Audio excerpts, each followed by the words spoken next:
For at least 4 or 5 years, I was having a problem hearing. And I went to an audiologist, got the information, it was confirmed that I had a problem hearing, and then I went away. I never went back and looked at devices. I procrastinated.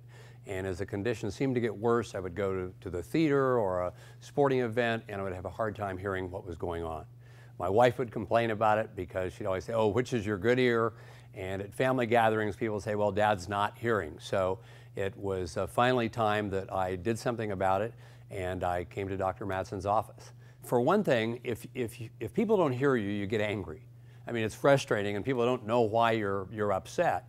And so you don't get that kind of anger. I was just in New York for a theater weekend, and instead of having to be up in the first 4 or 5 rows so that you could hear, we're back in row 20, and it was just great. Church, going to church, having to sit in a certain pew so that you can hear, these devices now enable me to hear the sermon. I never knew there was anything that could be done. The technology wasn't there in the 80s, so I just got used to it. At dinners, I can speak to a friend across the table in a crowded restaurant, and I don't have to struggle to have a conversation with them. I can go to a crowded party and not struggle to hear someone or not have to turn my head when they're addressing me. There's so many little things that you don't even realize affect your everyday life through hearing, and it's been amazing.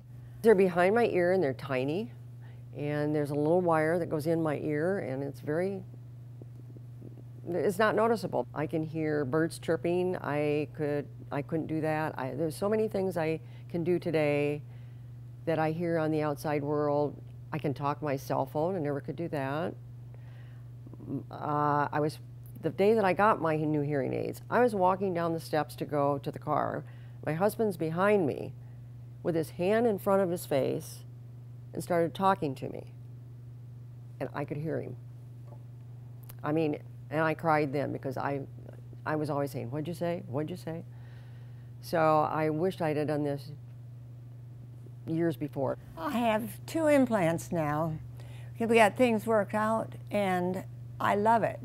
Having bilateral hearing is wonderful. I'm a musician, and to be able to sit down at the piano and hear things when I'm playing that I haven't heard for a long time, and the harmony.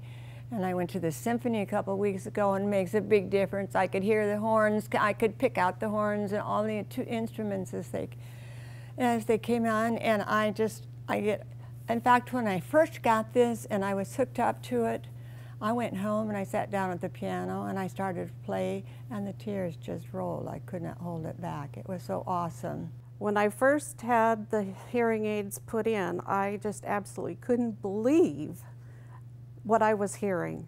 It was like life started all over for me. I used to not hear the words to songs, and I had my own version of what the song was saying. And my brother-in-law had a significant hearing loss too, and we would come up with different versions of music. Like Guantanamera was One Ton Tomato. And we had Another One Bites the Dust was Another One Bites the Doctor. And now I can hear the words to the songs, and it's great. And the end result is you can hear. You can hear birds, you can hear music, you can hear your grandchildren. You don't have to say, huh? It's wonderful.